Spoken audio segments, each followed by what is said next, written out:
पिछले एपिसोड में हमने देखा कि विक्रम को अनिका पर बहुत प्यार आ रहा था। अनिका झुकी हुई नज़रों के साथ बोली, छोड़ दीजिए ना। विक्रम ने कहा, इतने प्यार से कहोगी तो मैं जान भी दे दूंगा। अनिका उसके होठों पर उंगली रखते हुए, ये कैसी बातें कर रहे हो, हटिए, मैं आपसे बात नहीं करूंगी। विक्रम ने कहा, नहीं नहीं, ऐसा जुल्म मत करना, पहले ही इतनी मुश्किल से मनाया है आपको।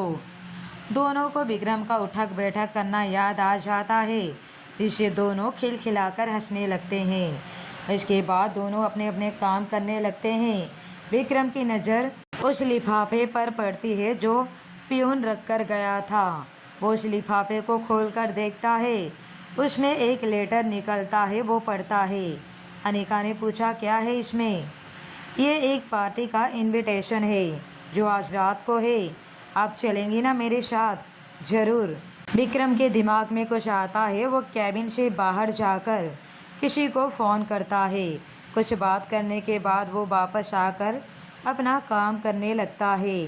शाम का समय है, दोनों घर के लिए निकल जाते हैं। विक्रम गाड़ी चलाते वक्त मन ही मन, आज मैं आपको बता दूंगा कि मैं कितना प्यार करने लगा हूँ आपसे। मुझे लगता है कि आप भी मुझसे।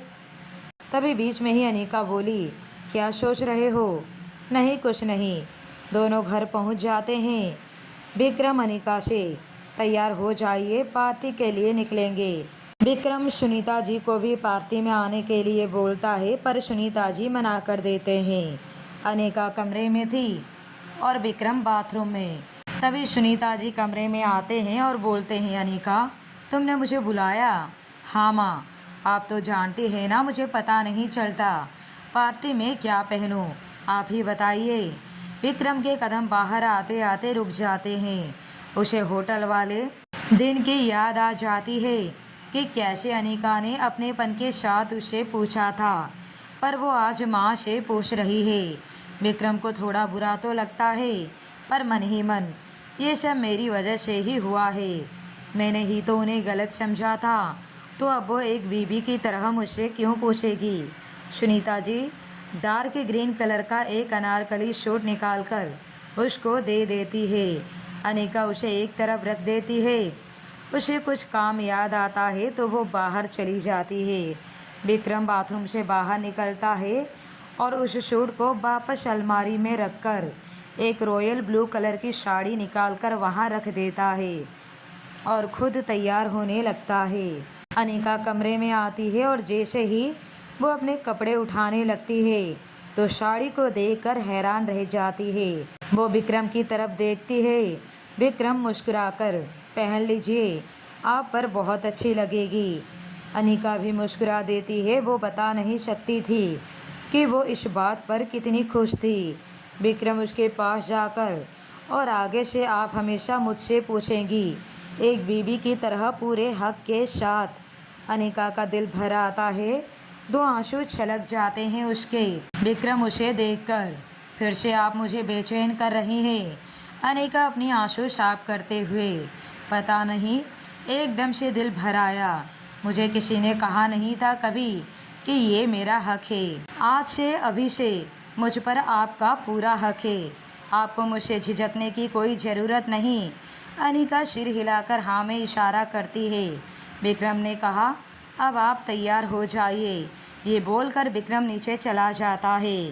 कुछ ही देर में अनिका नीचे आती है। रॉयल ब्लू कलर की साड़ी, मैचिंग ब्लाउज, जिसमें अनिका का गोरा रंग और भी निखर कर आ रहा था। साड़ी में से दिखती उसकी पतली कमर विक्रम को अपनी तरफ आकर्षित कर रही थी। बालों को बांधकर बन बनाया हुआ था और एक लट चेहरे को छूने के लिए छोड़ रखी थी। आँखों में गहरा काजल, लाइनर, होठों पर डार्क लिपस्टिक, कानों में बड़ी बड़ी बालियाँ और मांग में चमकता सिंदूर, गले में मंगलसूत्र। जैसे जैसे वो कदम बढ़ाती हुई विक्रम के पास आ रही थी, विक्रम के दिल की धड़कनें बेकाबू हो रही थी।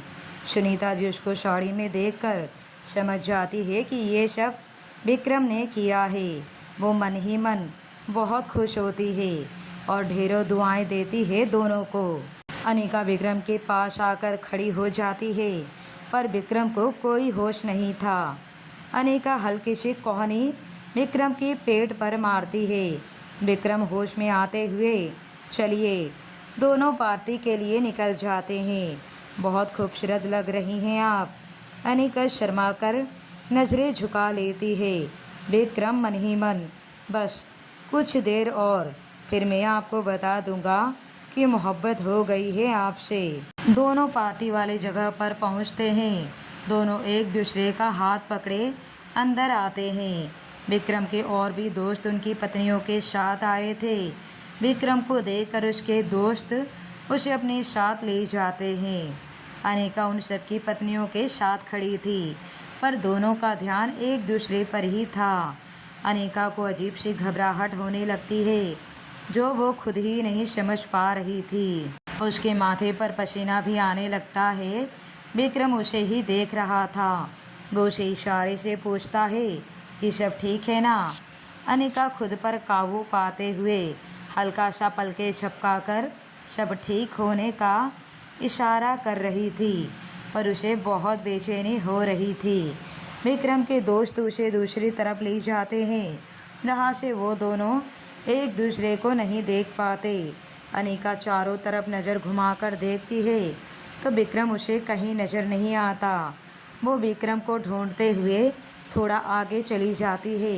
तभी उसके कानों में किसी के चिल्लाने की आवाज़ पड़ती है।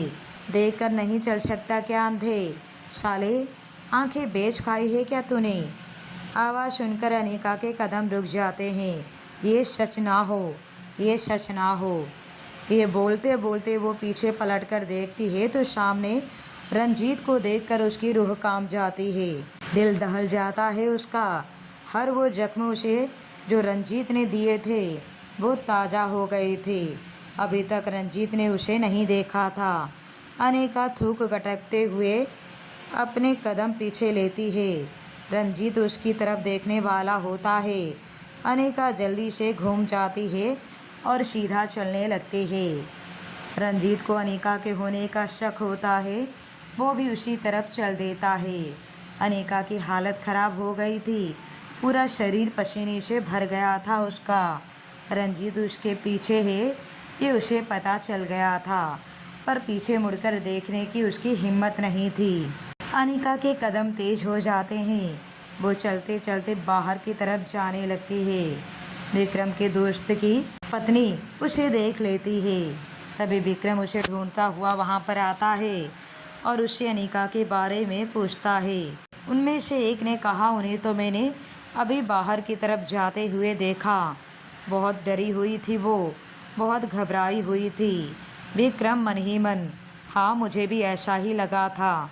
वो जल्दी से बाहर की तरफ जाता है और बाहर जाकर वो इधर उधर देखता है, पर अनिका कहीं दिखाई नहीं देती। उसकी नज़र सामने रोड पर जाती है, जहां अनिका पागलों की तरह भागी जा रही थी, जिसे किसी गाड़ी से टकराने का कोई होश नहीं था। विक्रम उसे देखकर डर जाता है और वो भी उसके पीछे भागता है। पागलों की तरह चिल्लाता है, अनिका अनिका। जो कभी अनिका का नाम भी नहीं लेता था, उसकी जुबान पे बस अनिका का ही नाम था। वो पूरी ताकत लगाकर जल्दी से जल्द अनिका के पास जाता है। अनिका का रो रो कर बुरा हाल हो गया था। उसे कोई होश नहीं था। दिमाग में बस रंजीत के दिए हुए जख्म घूम रहे थे। उसके मन में बस एक ही बात घूम रही थी कि मैं उस नरक में वापस नहीं जाऊंगी। मैं मर जाऊंगी पर उसके पास नहीं जाऊंगी। उसके कान में रंजीत के कहे शब्द घूम जाते हैं, तुम्हें पाताल से भी ढूंढ लूँगा जाने मन। मैं तुम्हें अपने हाथों से मारना पसंद करूँगा, पर किसी और का होने नहीं दूँगा। अनिका पागलों की तरह सड़क पर भागी जा रही थी और विक्रम उसके पीछे था। भागते भागते अनिका की सैंडल टूट गई थी।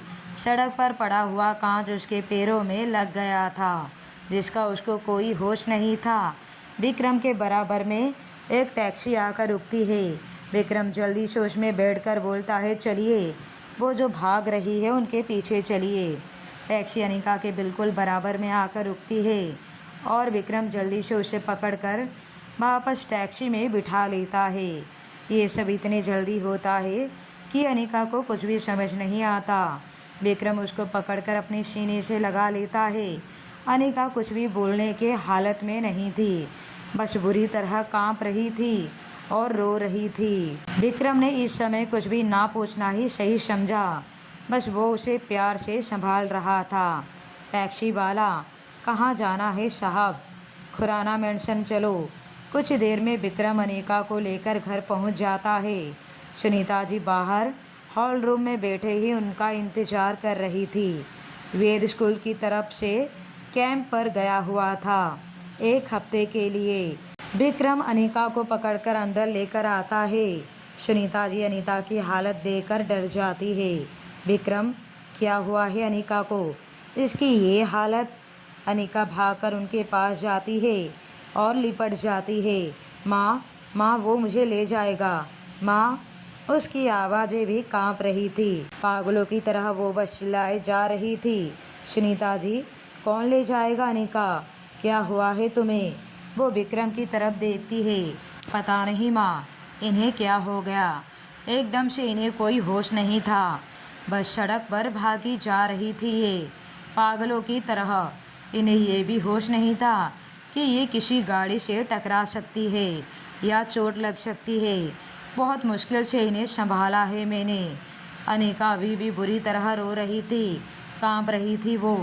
विक्रम को उसे ऐसे देखकर बहुत बुरा लग रहा था, गुस्सा भी आ रहा था। वो अनिका को बाजू से पकड़ते हुए बोला, क्या हुआ है आपको? कोई बात है तो बोलिए, पर ऐसा मत कीजिए। अनिका बस वो कर रही थी। उसके शब्द लड़खड़ा रहे थे। विक्रम अनिका पर हल्का सा चिल्लाते हुए, अनिका बंद करो ये पागलपन, होश में आओ।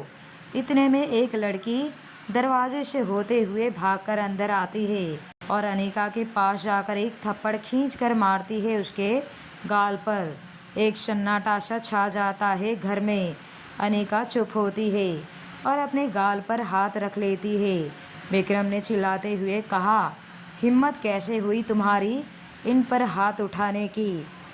अनिका उस लड़की की तरफ देखती है जो आंखों में आंसू लिए उसे ही देख रही थी। कविता, बस अनिका के मुंह से इतना ही निकलता है। कविता अनिका को गले से लगा लेती है। दोनों के आंसू नहीं रुकते। अनिका ने रोते हुए कहा, कविता, वो आ गया, वो वापस आ गया, वो मुझे फिर से ले जाएगा, फिर मारेगा। कविता ने कहा, कुछ नहीं होगा, चुप हो जा। विक्रम और सुनीता जी को कुछ भी समझ नहीं आ रहा था। वो सिर्फ एक टक से दोनों को देख रहे थे। अनिका ने कहा, मैंने देखा उसे। बोलते बोलते वो बेहोश हो जाती है। कविता उसे संभालती है।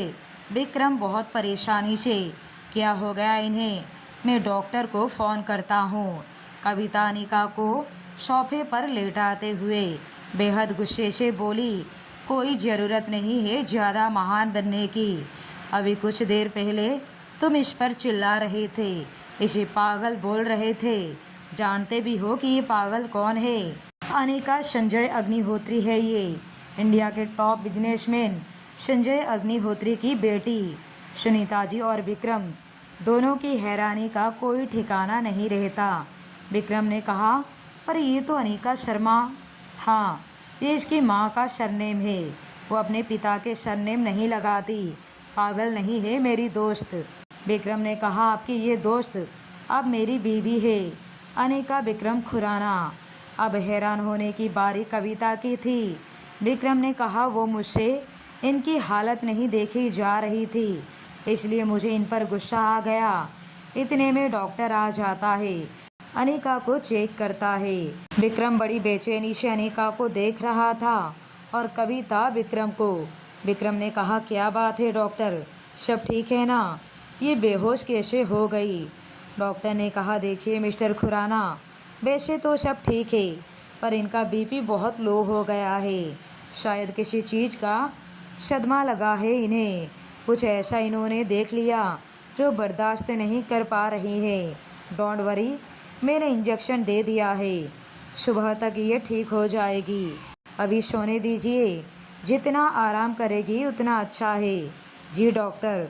इसके बाद विक्रम अनिका को गोद में उठाकर अनिका के पहले वाले कमरे में लेकर जाता है।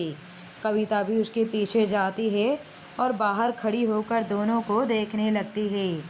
विक्रम अनिका को अच्छे से लेटाता है। उसका ध्यान अनिका के पैरों पर जाता है जहाँ से खून निकल रहा था। वो जल्दी से मेडिकल बॉक्स लेकर आता है और उसके घाव को साफ करता है। दोनों पैर काफ़ी जख्मी हो गए थे, जिसे देखकर विक्रम की आंखें भर आती है। बाहर खड़ी कविता की भी। विक्रम उसके पैरों में दवाई लगाकर उठता है और अनिका का माथा चूमकर बाहर आता है। फिर कविता को देखकर, आप रोइए मत, वो ठीक हो जाएगी। कविता ने कहा, अनिका की जो भी ये हालत है वो मेरी वजह से है, मतलब हमारे सब दोस्तों की वजह से है। अनिका कभी ऐसी नहीं थी। जिंदगी को खुलकर जीने वाली लड़की थी। डरना या हारना तो उसने सीखा ही नहीं था। विक्रम हैरानी से कविता की तरफ देखता है। कविता ने कहा, सच कह रही हूँ मैं, सब कुछ अच्छा चल रहा था, पर शायद किस्मत को ये मंजूर नहीं था। विक्रम ने कहा, साफ साफ बताओ क्या हुआ है मेरी अनिका को। बात उन दिनों की है जब हम सब कॉलेज में थे। मैं, अनिका, अनमोल, सुरभि और रॉबिन, हम सब बहुत अच्छे दोस्त थे। हमारे कॉलेज का आखिरी साल चल रहा था कि पता नहीं कहाँ से एक रंजीत नाम की मुसीबत हमारे कॉलेज में आ गई। फ्लैशबैक। अनमोल ने कहा, अरे किसी ने उस नक चढ़ी अनिका को देखा है क्या? कब से ढूंढ रही हूँ, पता नहीं कहाँ चली गई। कविता, तुम और अनिका, तुम दोनों तो बस बच्चों की तरह लड़ते रहते हो। कोई और काम नहीं है क्या तुम दोनों को? तू चुप रहे, ये बता कहाँ छिपी है वो डरपोक। इतने में एक उड़ती हुई सैंडल उसके सिर पर आकर लगती है। वो अपने सिर पर हाथ रखते हुए पीछे पलटकर अनमोल देखती है। पीछे अनिका खड़ी थी। Black jeans, pink sleeveless short top, high heels, बालों का बन बनाया हुआ, काजल से सनी हुई आंखें जो अनमोल को घूर रही थी। होठों पर हल्की सी पिंक कलर की लिपस्टिक। अनिका ने गुस्से में कहा, अनिका किसी से नहीं डरती, समझी? अनमोल उसके पीछे भागने लगती है। अनिका की बच्ची, तू रुक। अनिका उसको जीप चढ़ाकर भागने लगती है। अनमोल ने कहा, आज मैं तुझे छोड़ूंगी नहीं अनिका। अनिका भागते हुए पीछे देखकर पहले पकड़ तो ले, तभी वो किसी से टकराती है। वो गिरती इससे पहले ही उसे किसी ने पकड़ लिया। वो कोई और नहीं था बल्कि रंजीत ही था। बाल खुलकर चेहरे पर आ गए थे। ब्यूटीफुल। रंजीत उसकी खूबसूरती में खोया हुआ सा बोलता है। अनिका अपनी काजल से सनी आंखें रंजीत की आंखों में डालती है, जो सीधा रंजीत के दिल में चुभती है। उसने अनिका को कमर से पकड़ा था, लेकिन अनिका के हाथ हवा में ही थे। अनिका उससे दूर होने की कोशिश करती है, पर रंजीत को कोई होश नहीं था। रंजीत के हाथ उसके कमर पर से होते हुए उसके टॉप के अंदर जाने लगते हैं। अनिका गुस्से में उसकी तरफ देखती है और एक चांटा रख देती है। जोर से रंजीत को धक्का दे देती है, जिससे वो ज़मीन पर गिर जाता है। तब तक बाकी के सभी भी अनिका के पास आ चुके होते हैं। अनिका ने कहा, शर्म नहीं आती तुम्हें? ये क्या बदतमीजी कर रहे थे? रंजीत को कुछ सुनाई नहीं दे रहा था। वो बस अनिका के चेहरे को और हिलते होठों को देख रहा था। अनिका से उसकी गंदी नज़रें सहन नहीं हो रही थी। कैसा बेशर्म इंसान है। अनमोल ने कहा, छोड़ उसे अनिका, चल यहाँ से। वो सब अनिका को लेकर जाते हैं। रंजीत की नज़रें बस अनिका पर थी और चेहरे पर एक शैतान हंसी। वो वहीं ज़मीन पर बैठ जाता है। हाँ, मुझे प्यार हुआ मुझे। फिर अपनी आंखें बंद करके अपने दोनों हाथ अपने बालों में फंसाकर अनिका की खुशबू को महसूस करते हुए एक ठंडी सांस छोड़ता है। आसपास के लोग उसे ही देख रहे थे, लेकिन रंजीत को किसी की परवाह नहीं थी। मन ही मन, आई लव हर, यही बनेगी मेरी दिल की रानी। उफ, अनिका, अनिका, अनिका, अनिका। उसके ख्यालों में खोया हुआ वो उड़ता है और अनिका को ढूंढने के लिए निकल जाता है। दूसरी तरफ कैंटीन में अनिका बहुत ही गुस्से से बैठी थी, कविता और रॉबिन भी। रॉबिन ने कहा, उस साले के तो मैं सारे दांत तोड़ देता। हिम्मत कैसे हुई अनिका को छूने की। कविता ने कहा, मेरा बस चलता तो मैं तो उसका सिर ही फोड़ देती। अनमोल ने कहा, तुम दोनों शांत हो जाओ, पता नहीं कौन है, कहाँ से आया है, पहले तो कभी नहीं देखा उसे। इतने में रंजीत अनिका को ढूंढते हुए कैंटीन पहुंच जाता है और एक साइड में उन सबसे छिपकर बैठ जाता है, जहां से वो सबको देख सकता था पर उसे कोई नहीं देख सकता था। सुरभि ने कहा, अब छोड़ो भी उस पागल की बातें, अब जोरों से भूख लगी है, कुछ मंगाओ यार। अनिका हल्का सा उसके सिर पर मारते हुए, तुझे तो हर टाइम भूख ही लगती है, मोटी कम खाया कर। उसकी बात पर सब हंसने लगते हैं, अनिका भी। रंजीत मन ही मन अनिका को देखकर, अच्छे घर की लड़कियों को ऐसे सबके बीच खुलकर नहीं हंसना चाहिए। रॉबिन अनिका के गालों को खींचकर, अब लग रही है ना अच्छी। रंजीत गुस्से से भर जाता है। उसके हाथों में कांच का ग्लास था जिसे वो गुस्से से अपने हाथ में ही तोड़ देता है और खुद को जख्मी कर लेता है। कांच टूटने की आवाज़ से सब उधर देखने लगते हैं। रंजीत मन में शैतानी हंसी हंसते हुए उन सबके पास जाकर अनिका के सामने अपने खून से सने हुए हाथ जोड़कर, मैं अपनी हरकत के लिए बहुत शर्मिंदा हूँ। यकीन करो, मैं पता नहीं किन ख्यालों में वो गलती कर गया। मैं ऐसा बिल्कुल भी नहीं हूँ। ये देखो, इसी हाथ से मैंने गुस्ताखी की थी ना, मैंने सजा दी है खुद को। ये देखकर सब लोग हैरानी से उसकी तरफ देख रहे थे, रंजीत अनिका को। पर अनिका उसकी तरफ बिना देखे ही, बिना कुछ बोले वहाँ से चली जाती है। रंजीत मन ही मन, उफ ये नखरे खूबसूरत लड़कियों पर अच्छे लगते हैं, पर एटीट्यूड बहुत ज़्यादा है, ये कम करना पड़ेगा। मुझे तुम बहुत पसंद आई, अब तुम्हें मेरे हिसाब से चलना पड़ेगा। कोई कुछ नहीं बोलता, एक एक करके सब वहाँ से चले जाते हैं और रंजीत अपने कमीज से अपने हाथ को साफ करता हुआ अपने घर के लिए निकल जाता है। बस आंखों के सामने अनिका का चेहरा याद आता है।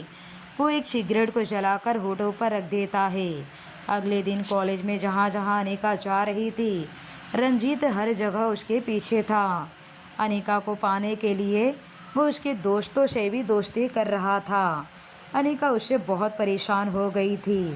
3-4 दिन तक ऐसा ही चलता रहा। एक दिन तंग आकर अनिका रंजीत से, क्या चाहिए तुम्हें, क्यों मेरे पीछे पीछे घूम रहे हो।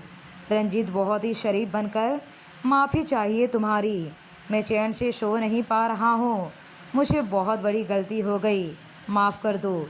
इतने में कविता, रॉबिन, अनमोल, सुरभि सब वहाँ पर आ जाते हैं। रंजीत ने सबकी आंखों पर अच्छाई की ऐसी पट्टी चढ़ाई हुई थी कि वो उसकी तरफ से बोलते हैं, हाँ अनिका, ये सही कह रहा है, इसने जानबूझकर वैसा नहीं किया था। 3-4 दिन से इसने खाना भी नहीं खाया है। जब तक तुम इसे माफ़ नहीं करोगी, ये तब तक खाना भी नहीं खाएगा। सब लोग अनिका को फोर्स करने लगते हैं। अनिका को किसी की बातों पर विश्वास नहीं था। उसे तो रंजीत बिल्कुल ही पसंद नहीं था। वो बस तमाशा नहीं चाहती थी। सबके कहने पर, अच्छा ठीक है, मैंने तुम्हें माफ़ किया। रंजीत मगरमच्छ के आंसू बहाते हुए, शुक्रिया तुम्हारा, मैं बता नहीं सकता। वो अभी आगे बोल ही रहा था कि अनिका उसकी बात सुने बिना ही वहाँ से चली गई। रंजीत मन ही मन, पहली जीत मुबारक हो रंजीत। सब लोग अपने अपने घर चले जाते हैं। रात का समय है। रंजीत किसी से फ़ोन पर बात कर रहा था। हाँ, डिटेल सेंड की है लड़की की, सारी जन्म कुंडली मुझे चाहिए, क्या करती है, कहाँ रहती है, क्या खाती है, और कोई बॉयफ्रेंड वगैरह, सब कुछ समझ गए ना। ये बोलकर वो फ़ोन कट करता है। बालकनी में खड़ा होकर सिगरेट सुलगाने लगता है। फिर कमरे में आकर, अनिका, उफ अनिका, बहुत ही जल्द तुम मेरी बाहों में होगी। आज मेरी माफ़ी एक्सेप्ट की है तुमने, बहुत जल्द प्यार भी एक्सेप्ट करोगी। तुम्हें तो मैं अपना बनाकर ही रहूँगा। तुमसे उस दिन का थप्पड़ का हिसाब भी तो लेना है। ये बोलकर वो तेज़ हंसने लगता है। फिर अपने बालों में हाथ फंसाकर अनिका को महसूस करते हुए नशे की तरह चढ़ गई हो तुम मुझे। जब तक मैं तुम्हें हासिल नहीं कर लेता ये नशा नहीं उतरेगा।